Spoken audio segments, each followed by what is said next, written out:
من يهده الله فلا مضل له ومن يضلل فلا هادي له وأشهد أن لا إله إلا الله وحده لا شريك له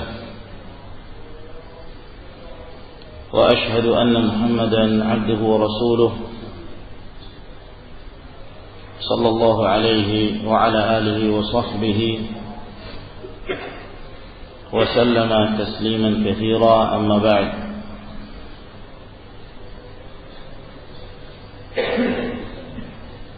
para jamaah kaum muslimin, jamaah Masjid Al-Ummah yang semoga senantiasa mendapatkan rahmat dan karunia dari Allah Subhanahu wa taala.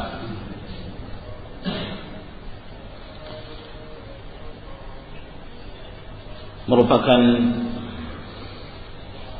kenikmatan yang patut kita syukuri, di mana Allah Subhanahu wa taala kembali mempertemukan kita di tempat ini yang merupakan salah satu tempat yang terbaik yang ada di muka bumi, yang disebutkan oleh Nabi kita Muhammad sallallahu alaihi wasallam sebagaimana yang diriwayatkan oleh Imam Muslim rahimahullah di dalam sahihnya, bahwa Rasulullah sallallahu alaihi wasallam bersabda, ahabbul biladi ila Allah masajiduha wa abghadul biladi ila Allah aswaquha. Tempat yang paling dicintai Allah Subhanahu wa taala di muka bumi ini adalah masjid-masjidnya, dan tempat yang paling dibenci Allah Subhanahu wa taala di muka bumi ini adalah pasar-pasarnya. Maka kita bersyukur kepada Allah Subhanahu wa taala pada pagi hari ini kembali kita dipertemukan Allah Subhanahu wa taala. Semoga Allah Azza wa Jalla menjadikan pertemuan kita pertemuan yang dirahmati Allah, pertemuan yang akan mengantarkan kita kepada pertemuan yang berikutnya, pertemuan di akhirat, pertemuan di dalam al-jannah yang tidaklah seorang masuk ke dalamnya melainkan hamba-hamba yang diridai Allah Subhanahu wa taala. Dalam sebuah hadis yang diriwayatkan oleh Imam Muslim dari hadis Abu Hurairah radhiyallahu taala anhu, Rasulullah sallallahu alaihi wa alihi wasallam mengatakan, inna rajulan zara akhan lahu fi qaryatin ukhra fa arsala Allah azza wa jalla ala madrajatihi malakan. Sesungguhnya ada seseorang yang mengunjungi, yang berziarah untuk bertemu dengan saudaranya di kampung yang lain, di daerah yang lain. Lalu kemudian Allah Subhanahu wa taala mengutus seorang malaikat untuk mengikuti perjalanannya. Lalu malaikat ini pun mendatangi hamba tersebut dan bertanya kepadanya, aina turidu, mau kemana engkau? Maka dia menjawab, uridu akhan li fi hadhihi al-qaryah, aku ingin mendatangi saudaraku yang ada di kampung ini. Saudara karena Allah Subhanahu wa taala. Lalu malaikat ini bertanya lagi, hal laka min ni'matin tarubbuha alayhi, apakah engkau mendatanginya karena engkau ingin mendapatkan satu kenikmatan yang kamu harapkan darinya? Mungkin dia punya hutang, kamu menagih hutang. mungkin kamu ingin meminjam uang kepadanya, mungkin ada hal-hal yang lain yang merupakan manfaat duniawi yang kamu harapkan darinya. Berkata hamba Allah Subhanahu wa taala inilah ghaira anni ahbabtuhu fillah. Tidak demikian, namun aku mengunjunginya semata-mata karena aku mencintainya karena Allah Subhanahu wa taala. Maka malaikat ini pun mengatakan, inni Rasulullah ilaika wa inna Allah azza wa jalla akhbarani bi annahu ahabbaka kama ahbabtahu fi. Sesungguhnya aku adalah utusan Allah Subhanahu wa taala yang diutus kepadamu. Dan sesungguhnya Allah azza wa jalla mengabarkan kepadaku bahwa Allah sungguh telah mencintaimu sebagaimana engkau mencintai saudaramu karena Allah Subhanahu wa taala. Hadis yang mulia ini semoga kita termasuk di antara hamba-hamba yang mengamalkannya, yang saling berziarah karena Allah, yang saling kunjung mengunjungi karena Allah Subhanahu wa taala. Ma'asyiral muslimin rahimakumullah, merupakan salah satu amalan yang sangat dianjurkan di dalam al-Islam untuk menguatkan keimanan kita, untuk mengokohkan keimanan kita agar kemudian kita istiqamah di atas agama Allah Subhanahu wa taala, adalah at-tanasuh, saling nasihat menasihati di antara kaum muslimin. Nasihat di dalam al-Islam memiliki kedudukan dan peranan yang sangat penting sekali. Seorang muslim tidak bisa terlepas dari yang namanya nasihat. Nasihat untuk membasahi hati-hati kita.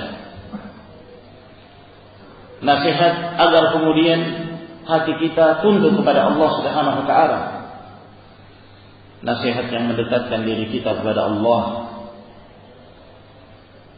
Nasihat ini ma'asyiral muslimin rahimakumullah,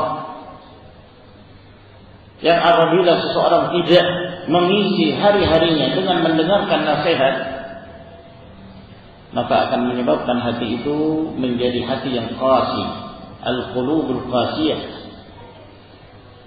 Qaswatul qulub, kerasnya hati, yang menyebabkan sulitnya dia untuk mendapatkan hidayah dan bimbingan dari Allah Subhanahu wa taala. Oleh karena itu, banyak sekali firman Allah Subhanahu wa taala di dalam Al-Qur'anul Karim, demikian pula hadis-hadis Nabi sallallahu alaihi wasallam yang menjelaskan tentang kedudukan nasihat ini, bahwa seorang muslim tidak bisa terlepas dari mendengarkan nasihat, apakah dengan cara menghadiri majlis atau mendengarkan pengajian-pengajian yang bermanfaat, yang mendekatkan dirinya kepada Allah, yang membasahi hatinya untuk senantiasa berzikir kepada Allah Subhanahu wa taala. Di dalam Al-Qur'an Al-Karim Allah Subhanahu wa taala berfirman, "Ud'u ila sabili rabbika bil hikmati wal mau'izatil hasanah wajadilhum billati hi ahsan." Ud'u ila sabili rabbika, serulah manusia ini menuju jalan Rabb, menuju jalan Allah Subhanahu wa taala dengan cara yang hikmah dan dengan cara nasihat yang baik. Al-mau'izatul hasanah. Allah Subhanahu wa taala juga berfirman, "Wa dzakkir fa inna dzikra tanfa'ul mu'minin." Dan berilah peringatan, sesungguhnya peringatan dan nasihat itu bermanfaat bagi kaum mukminin. Demikian pula Allah Subhanahu wa taala berfirman di dalam surah yang masyhur yang kita semua tentu telah menghafalnya. Wal 'asri innal insana lafi khusrin illa alladziina aamanu wa 'amilus shalihati wa tawashaw bil haqqi wa tawashaw bis sabr. Demi masa sesungguhnya manusia itu semuanya dalam keadaan rugi. Al-insan yang disebutkan oleh Allah Subhanahu wa taala di dalam ayat ini disebutkan dalam bentuk alif lam di depan kata insan. Alif lam yang bermakna al-istighraqiyah, yang mencakup, yang menyeluruh. Sesungguhnya seluruh manusia dalam keadaan rugi.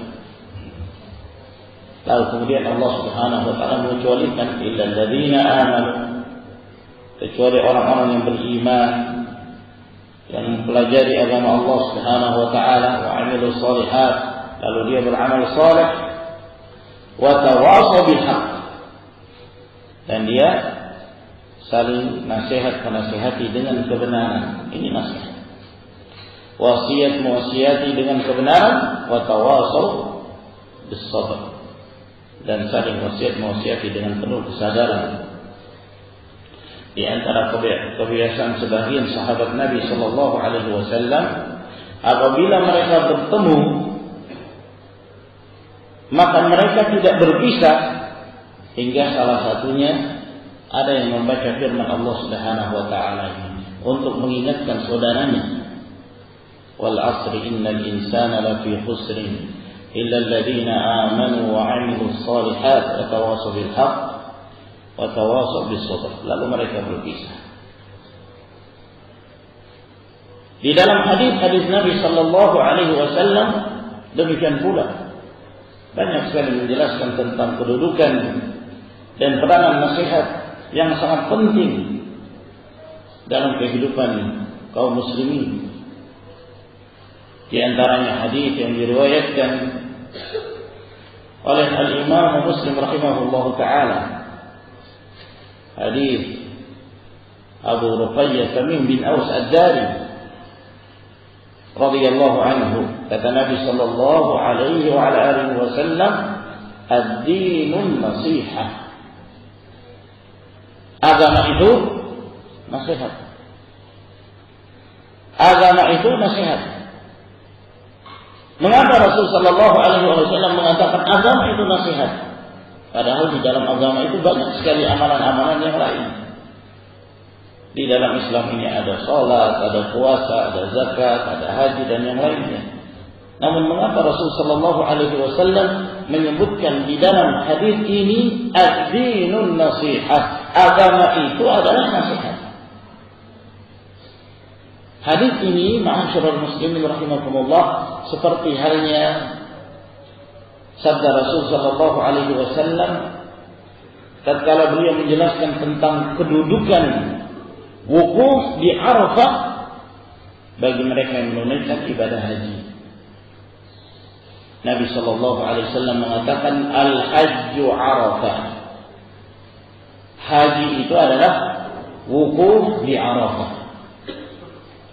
Padahal haji itu banyak sekali amalan-amalan yang dikerjakan. Ada tawaf, ada sa'i, ada menyembelih, ada mabit di Mina, mabit di Muzdalifah, dan amalan-amalan yang lainnya.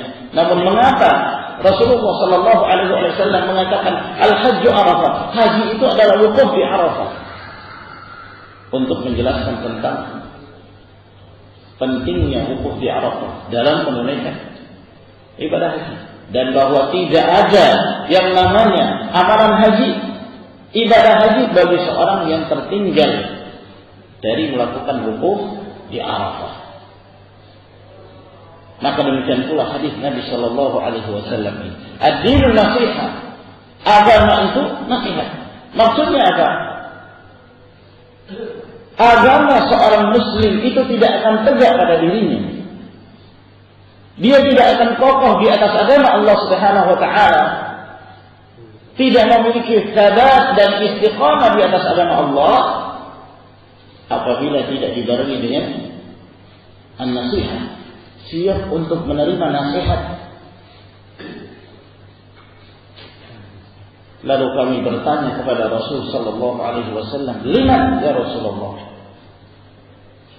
Nasihat itu untuk siapa wahai Rasulullah? Kata Nabi sallallahu alaihi wasallam, "Lillahi wa li kitabihi wa li rasulihi wa li a'immatil muslimina wa 'ammatihim." Nasihat itu untuk Allah. Maksudnya nasihat untuk Allah, yakni nasihat untuk mempelajari kitab Allah. Nasihat yang terbaik bagi seorang mukmin adalah menerima nasihat yang datang dari Allah Subhanahu wa ta'ala. Nasihat milik Allah Tabaraka wa ta'ala, yaitu Al-Quranul Karim.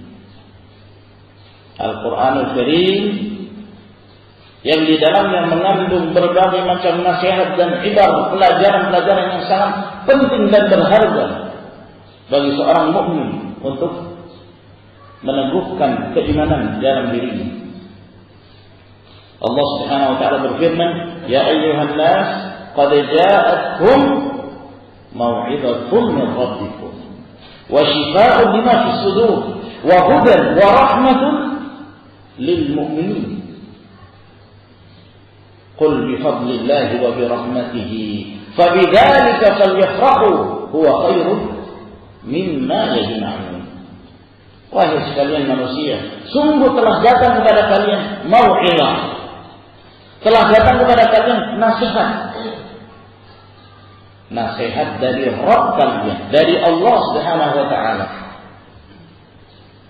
Apa itu nasihat dari Allah?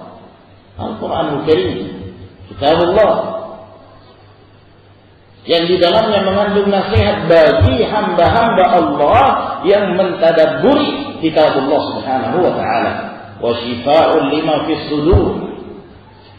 Al-Quranul Karim itu adalah penyembuh, penawar dari penyakit-penyakit hati yang terdapat di dalam diri seseorang. Wa hudan wa rahmatul lil mu'minin, sebagai hidayah dan rahmat bagi kaum mukminin. Maka katakanlah, bi fadlillah wa bi rahmatih, dengan keutamaan dan rahmat yang Allah berikan. Maka dengan hal yang seperti inilah mereka berbangga dengan Al-Quranul Karim, merasa bangga menjadi seorang muslim. Sebab dengan Islam ini seorang hamba dikeluarkan dari kegelapan menuju kepada cahaya yang demikian terang sekali, cahaya dari Allah. Kenikmatan yang akan dirasakan oleh seorang hamba dengan Islam adalah kenikmatan yang hakiki, yang akan mengantarkan seorang hamba kepada kenikmatan yang sifatnya abadi selama-lamanya. Nikmatul jannah. Itulah nikmatul Islam yang disebutkan oleh Allah Subhanahu wa ta'ala, fa bidzalika falyafrahu. Maka dengan kenikmatan inilah, nikmatul Islam ini, nikmatul iman ini, hendaknya mereka berbangga. Huwa khairun mimma yajma'un, karena nikmatul Islam ini adalah yang terbaik dari apa yang mereka kumpulkan di dunia. Mereka mengumpulkan harta sebanyak-banyaknya, mereka memiliki kedudukan yang setinggi-tingginya di dunia, tidak bisa dibandingkan dengan besarnya nikmatul Islam, nikmatul iman yang Allah Subhanahu wa ta'ala anugerahkan kepada kita. Dalam riwayat Al-Imam Al-Hakim, kata Umar bin Khattab radhiyallahu ta'ala anhu, beliau mengatakan, "Inna kunna adalla qaumin fa'azzana Allah bihadzal Islam mahma nabtaghi al-izzata min ghairi ma a'azzana Allah bihi adallana Allah." Sesungguhnya kami dahulu di zaman jahiliyah mereka tidak mengenal Islam. Kami ini adalah kaum yang paling hina, paling rendah. Masa jahiliyah tidak ada aturan. Siapa yang kuat dia yang menang. Kabilah mana yang lebih kuat, yang lebih besar, maka dialah yang menguasai dan mengalahkan kabilah-kabilah yang lemah. Tidak ada aturan, tidak ada pemimpin yang mengatur mereka. Kami dulu adalah kaum yang paling hina, kata Umar bin Khattab. Lalu Allah Subhanahu wa taala muliakan kami dengan Islam. Apabila kami mencari satu kemuliaan, mencari alternatif yang lain selain dari Islam yang Allah telah memuliakan kami dengannya, niscaya Allah akan menghinakan kami. Tidak ada kemuliaan kecuali dengan al-Islam. Al-Islamu ya'lu wa la yu'la. Al-Islamu ya'lu wa la yu'la. Islam itu tinggi dan tidak ada yang mengalahkan ketinggian Islam. Kita harus merasa bangga dengan keislaman, mulia dengan Islam. Oleh karena itu, apabila kita merasa mulia dengan keislaman kita, maka kita harus siap dididik oleh Islam, diatur oleh Islam. Islam yang dibawa oleh Rasulullah sallallahu alaihi wasallam berupa Al-Qur'anul Karim dan sunnah Nabi sallallahu alaihi wasallam. Itulah kebahagiaan para sahabat radhiyallahu taala anhum. Mereka menjadi mulia disebabkan karena mereka menjadikan Al-Qur'anul Karim dan petunjuk Nabi sallallahu alaihi wasallam sebagai pedoman dalam kehidupan mereka. Nasihat untuk Allah, beramal kepada kitabullah subhanahu wa ta'ala. Al-Quran ini, ma'asyiral muslimin rahimakumullah, tujuan diturunkannya kepada Nabi sallallahu alaihi wasallam untuk disampaikan kepada umat ini agar umat ini mempelajari dan mengamalkan. Bukan hanya sekedar dibeli lalu kemudian disimpan di dalam rak, disimpan dengan rapi tidak pernah dibuka, atau dibeli kemudian hanya dipajang di ruangan-ruangan tertentu jadikan jimat. Bukan itu Islam yang memerintahkan umat ini untuk mempelajari Al-Quran Karim. Bukan itu tujuan diturunkannya Al-Quran. Namun Al-Quran diturunkan agar kemudian kita mempelajari lalu kita mengamalkan dalam kehidupan. Oleh karena itu Nabi sallallahu alaihi wasallam mengatakan dalam riwayat Al-Imam Al-Bukhari, khairukum man ta'allama al-Qur'ana wa 'allamahu. Orang terbaik di antara kalian siapa? Presiden. Orang terbaik di antara kalian siapa? Menteri. Bukan. Orang terbaik di antara kalian orang yang paling kaya. Bukan. Yang terbaik di antara kalian orang yang mempelajari Al-Quran dan mengajarkan Al-Quran. Yang mempelajari dan yang mengajarkan Al-Quran. Mereka lah yang terbaik. Mempelajari Al-Quran dengan membacanya, membaca dengan cara yang benar, lalu mempelajari kandungannya, dan ini yang jauh lebih penting, yang dengannya Allah Subhanahu wa taala menurunkan Al-Quran. Lillah wa li kitabihi wa li rasulihi. Termasuk di antara nasihat untuk Allah adalah mempelajari tentang Allah Subhanahu wa taala. Ma'rifatullah, mengenal Allah Subhanahu wa taala, mengenal nama-nama Allah, mengenal sifat-sifat Allah Subhanahu wa taala, bahwa Allah Azza wa Jalla itu Maha mengetahui, Maha kuasa, mengetahui apa saja fi sirri wal alam, baik yang rahasia maupun yang nampak. Tidak ada yang tersembunyi sedikit pun bagi Allah Subhanahu wa taala. Innallaha la yakhfa 'alaihi syai'un fil ardi wa la fis sama'. Tidak ada yang tersamarkan bagi Allah baik di bumi maupun di langit. Itulah pengetahuan Allah Subhanahu wa taala yang sangat luas. Ma'asyiral muslimin rahimakumullah, semakin seseorang mempelajari nama dan sifat Allah Subhanahu wa taala, maka semakin akan menumbuhkan rasa takut seorang hamba kepada Allah. Tatkala kita meyakini Allah itu Maha berilmu, Allah itu Maha mengetahui, Allah itu Maha kuasa. Jika Allah Subhanahu wa taala menghendaki azab bagi satu kaum itu bukanlah hal yang sulit bagi Allah jika ini kita fikirkan, kita amalkan dan kita renungkan dalam diri kita. Maka itu akan menumbuhkan rasa takut untuk bermaksiat kepada Allah, takut untuk meninggalkan agama Allah Subhanahu wa taala. Ini juga bagian dari nasihat. Wa li rasulihi, nasihat untuk Rasul. Maksudnya nasihat dari Rasul sallallahu alaihi wasallam dengan mengamalkan sunnah-sunnah Nabi alaihi salatu wasallam. Yang dimaksud sunnah Nabi adalah apa yang datang dari Rasulullah sallallahu alaihi wasallam, baik yang wajib demikian pula yang mustahab. Apa saja yang datang dari Rasulullah sallallahu alaihi wasallam. Rasulullah memerintahkan kepada kita untuk menegakkan salatul jamaah bagi laki-laki yang telah mencapai usia balik yang tidak memiliki uzur. Maka wajib bagi kita untuk menjalankan apa yang diperintahkan oleh Nabi kita sallallahu alaihi wasallam. Man sami'an nida thumma lam ya'tihi fala salata lahu illa min udhrin. Barang siapa yang mendengarkan panggilan azan lalu dia tidak mendatanginya di tempat di mana dikumandangkannya azan, tidak ada salat baginya kecuali apabila dia memiliki uzur. Subhanallah. Kalau kita mendengarkan hadis Nabi sallallahu alaihi wasallam, takut kalau kita tidak punya uzur lalu tidak salat jamaah. Ini salah satu contoh. Demikian pula secara umum apa yang datang dari Rasul sallallahu alaihi wasallam wajib bagi seorang muslim untuk tunduk kepadanya, mengamalkannya sebagaimana dia mengamalkan kitabullah.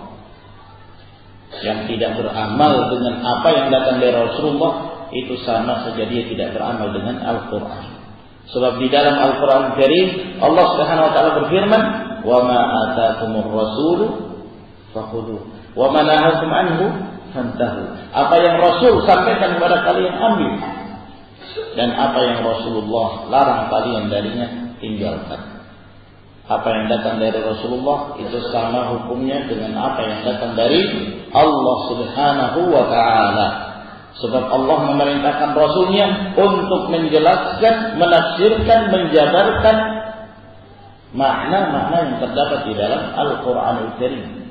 Wa anzalna ilaika dzikra litubayyana lin-nas ma nuzila ilaihim wa la'allahum yatafakkarun.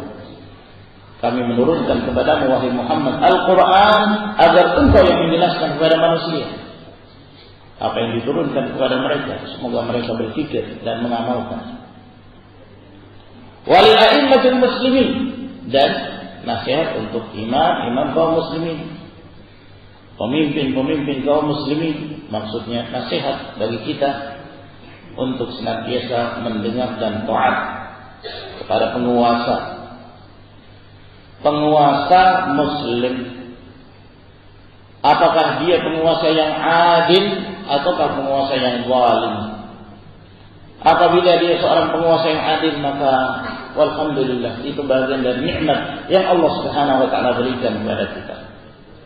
Kalau ternyata penguasa itu zalim, maka sampaikan nasihat dengan cara yang baik yang telah dibimbing oleh Nabi sallallahu alaihi wasallam.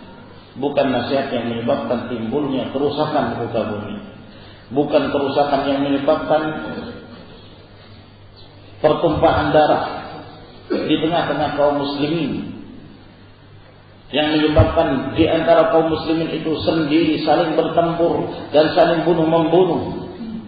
Nabi sallallahu alaihi wasallam mengatakan, "Idzal taqal muslimani bi sayfayhima fal qatil wal maqtul finnar."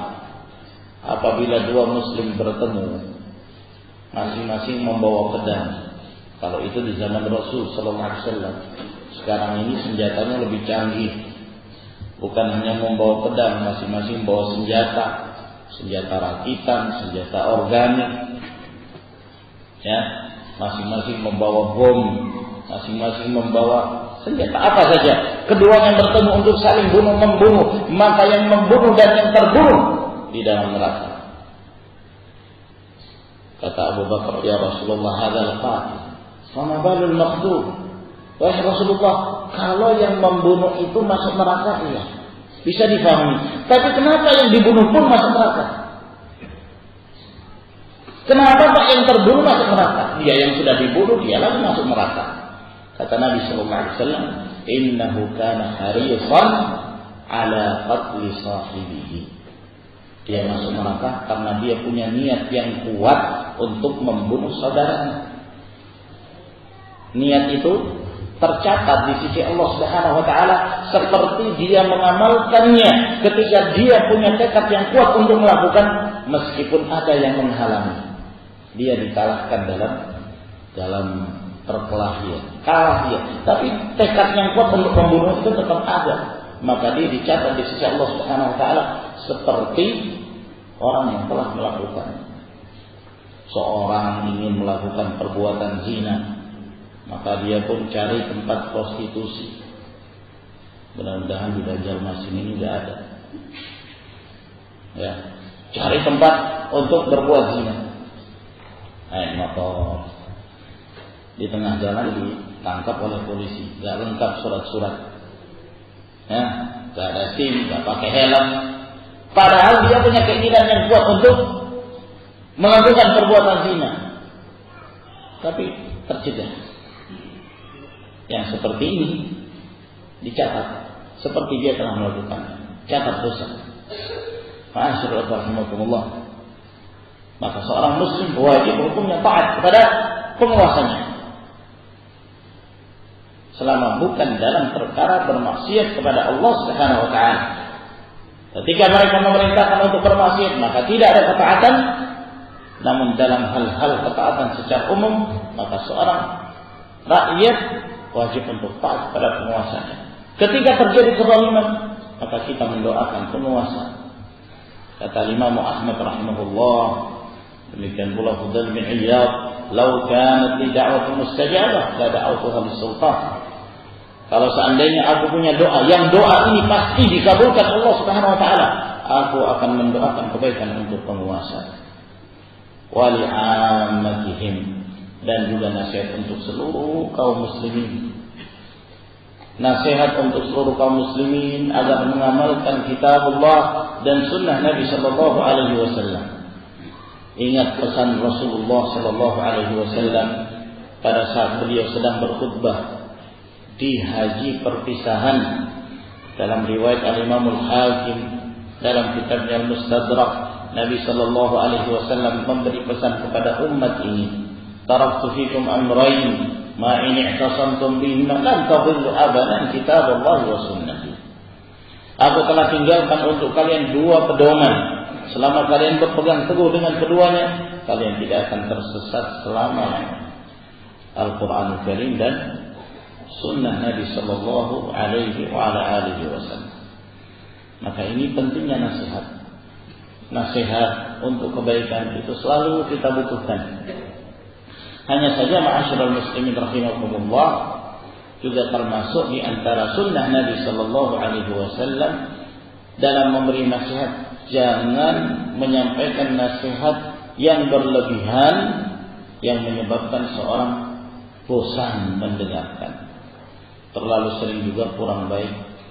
Terlalu panjang nasihat pun sampai menyebabkan seorang merasa lelah, ngantuk, sehingga tidak lagi konsentrasi mendengarkan.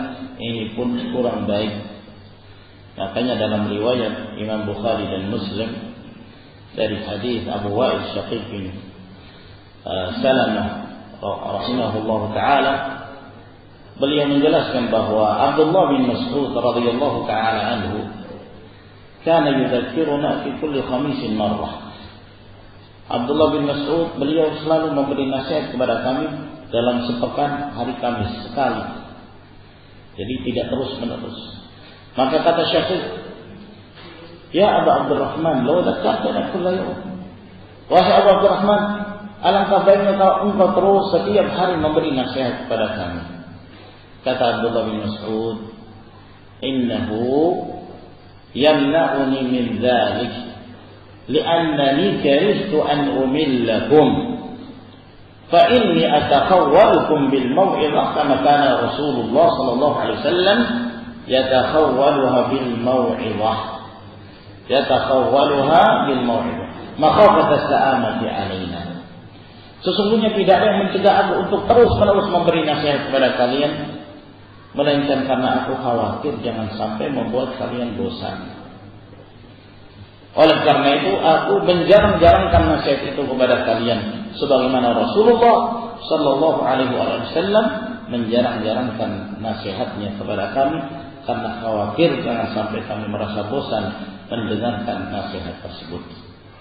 Demikian pula dalam hadis yang diriwayatkan oleh Imam Muslim dari hadis Ammar bin Yasir radhiyallahu anhu, ketika Rasulullah sallallahu alaihi wasallam menerangkan tentang salah satu cara terbaik dalam menyampaikan khutbah di hari Jumat. Kata Nabi sallallahu alaihi wasallam, "Inna qula salatir rajul wa qisara khutbatihi ma'innatun min fiqhihi, fa aqilu shalah wa aqsiru khutbah." Kata Rasul sallallahu alaihi wasallam, sesungguhnya panjangnya salat dan ringkasnya khutbah itu bagian dari pemahaman fikih yang baik dari seorang khatib, seorang imam. Oleh karena itu panjangkanlah salat Jumat dan ringkaslah dalam menyampaikan khutbah. Ini bagian dari fikih seseorang.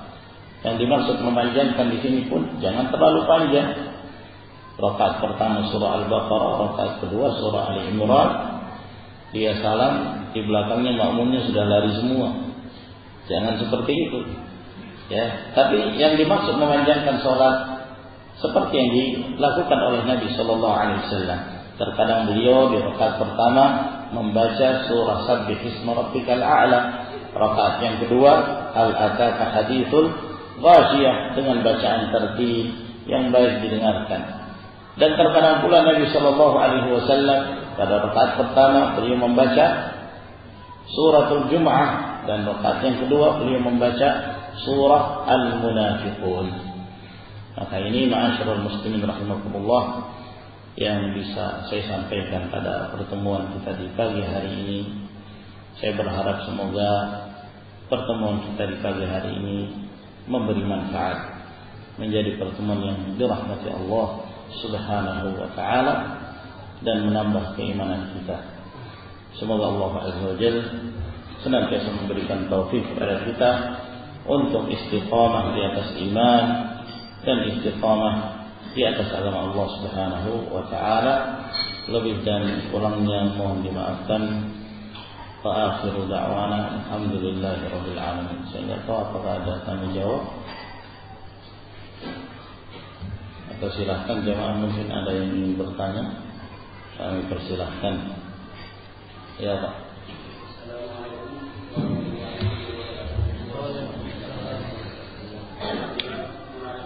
Sekali yang dimuliakan Ustaz tadi bahwa salah satu intinya adalah bagaimana beriman kepada Allah melalui dengan kitab Allah dan Sunnah Rasul. Kalau kita kembali ingin bersama-sama apalagi dengan tokoh ulama, tokoh masyarakat agamis atau ustaz-ustaznya, maka dalam Al-Quran itu kita mengamalkan berdasarkan Al-Quran. Ambil contoh umpamanya kita melihat di lingkungan kita, apakah di masyarakat, di pasar bumi sebagainya, ada yang orang dewasa, ada remaja yang berada berkeliaran dengan pakai celana semuanya saja tidak pakai kaos, pakai tahu dan sebagainya. Nah, tuntutan kita bersama, apakah masyarakat ulama usaha mengajak untuk melakukan motif menjadi dinas tamu dan memang dan melakukan. Nah, sebagaimana gambaran dari agama ini bawah kita, karena saya sebagai masyarakat, ini bawah kita yang melakukan sebagainya banyak kasus perceraian. Ini kita lihat seperti itu. Bahkan di sini semua ini level-level yang dewasa yang banyak berjemaah. Ini artinya apa? Bahwa level-level pemuda perempuan kita ini perlu diajar bagaimana Allah dengan cara Rasulullah. Ini yang mungkin perlu kita sadari atau kita planningkan atau kita rencanakan bagaimana usaha bersama ini sehingga apa yang dikatakan Al-Quran itu bahwa agama itu tidak saja tinggi ilmunya tapi amalkan. Jadi amalkan itu tidak saja untuk kita tidak ingin tapi juga untuk saling amal. Bagaimana Ustaz? Assalamualaikum warahmatullahi wabarakatuh. Assalamualaikum warahmatullahi wabarakatuh. Sebagaimana yang telah kita jelaskan bahwa Islam ini rahmatan lil alamin, rahmat bagi seluruh alam. Siapa saja dari umat ini wajib untuk disentuh dengan dakwah dan ajakan kepada al-Islam agar mereka pun mengamalkannya dan menegakkan dalam kehidupannya. Oleh karena itu masing-masing dari mereka yang memiliki kedudukan sesuai dengan kondisi dan status mereka di tengah-tengah masyarakat berusaha untuk memanfaatkan dengan cara yang baik, mengarahkan masyarakat ini kepada kebaikan. Tentu seorang penguasa dia memiliki kedudukan yang penting dalam hal ini, yang mungkin tidak dimiliki oleh rakyat biasa. Maka dalam hal ini masing-masing memanfaatkan status dan kedudukan mereka di tengah masyarakat. Seorang penguasa wajib untuk mengarahkan masyarakatnya kepada kebenaran, mendidik mereka dengan Islam yang sahih yang dibawa oleh Rasulullah sallallahu alaihi wasallam. Berusaha untuk mencari kesempatan-kesempatan yang baik dengan mengajak mereka, ya, mungkin dalam acara-acara tertentu mengajak mereka untuk diundang dalam pengajian sebagai nasihat atau mengunjungi mereka agar kemudian mereka pun tersentuh untuk berusaha mengamalkan Islam dengan pengamalan yang sahih, yang benar, yang dibawa oleh Nabi sallallahu alaihi wasallam. Oleh karena itu para sahabat radhiyallahu taala anhum, mereka masing-masing memanfaatkan status mereka untuk kebaikan, mengajak masyarakatnya kepada kebaikan. Rasul sallallahu alaihi wasallam yang ketika itu beliau menjadi pemimpin kaum muslimin memanfaatkan kedudukan beliau sebagai Rasul, kedudukan beliau sebagai pemimpin kaum muslimin untuk mengajak masyarakat.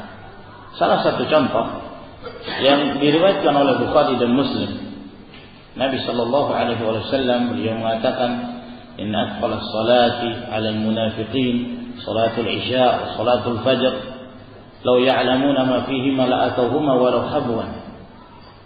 Wa laqad hamamtu an amura bi salatin ثم آمر بصلاة فتقام ثم أخرج برجال معهم حطب إلى بيوت لا يشهدون الصلاة وأحرق عليهم بيوتهم بالنار." Kata Nabi sallallahu alaihi wasallam, salat yang paling berat yang dirasakan oleh orang-orang munafik adalah menghadiri salatul isya dan salatul fajr. Kalau di zaman Rasulullah dua salat ini itu dilakukan kan nggak ada lampunya, gelap. Orang-orang munafik itu kalau sholat sebenarnya karena riya, bukan karena iman, tapi karena riya. Jadi dalam kondisi gelap sulit, berat mereka karena nggak ada orang yang melihat. Lalu kata Nabi Shallallahu Alaihi Wasallam, aku berkeinginan agar ditegakkan sholat di masjid. Lalu aku keluar bersama dengan beberapa sahabatku untuk mendatangi rumah-rumah yang mereka tidak menghadiri sholatul jamaah. Aku akan membakar rumah-rumah mereka. Jadi di sini Rasulullah sallallahu alaihi wasallam memanfaatkan status beliau sebagai penguasa untuk mengatur masyarakat. Jadi masing-masing dari mereka yang memiliki status dari tokoh-tokoh masyarakat berusaha dengan cara yang sebaik-baiknya untuk mengajak masyarakat ini, ya. Meskipun kita pun harus menyadari bahwa kita mengajak kepada kebaikan, pasti ada yang menghalang-halangi dari kebaikan tersebut. Ada yang mengajak kepada amalan yang ma'ruf, pasti syaitan pun tidak akan tinggal diam untuk menghalang-halangi manusia dari jalan Allah Subhanahu wa taala. Oleh karena itu dibutuhkan kesabaran, ya, terus menyampaikan dakwah yang benar, dakwah yang hak kepada masing-masing masyarakat, baik itu remaja, ya, misalnya berusaha untuk mengundang mereka pada acara-acara tertentu, pengajian, ya, semoga itu memberi manfaat kepada mereka. Namun ya seperti itulah keadaannya, bahwa di antara hamba Allah ada yang bersyukur, ada juga yang senang dengan kekufuran. Dan Allah Subhanahu wa taala berfirman, "Wa qalilum min ibadiyasy syakur." Sedikit di antara hamba-hambaku yang senantiasa bersyukur. Allah taala. Ada yang lain? Kira cukup insyaallah. Semoga memberi manfaat. Lebih dan kurangnya mohon dimaafkan. Wa akhiru da'wana alhamdulillahirabbil alamin. Wassalamualaikum warahmatullahi wabarakatuh.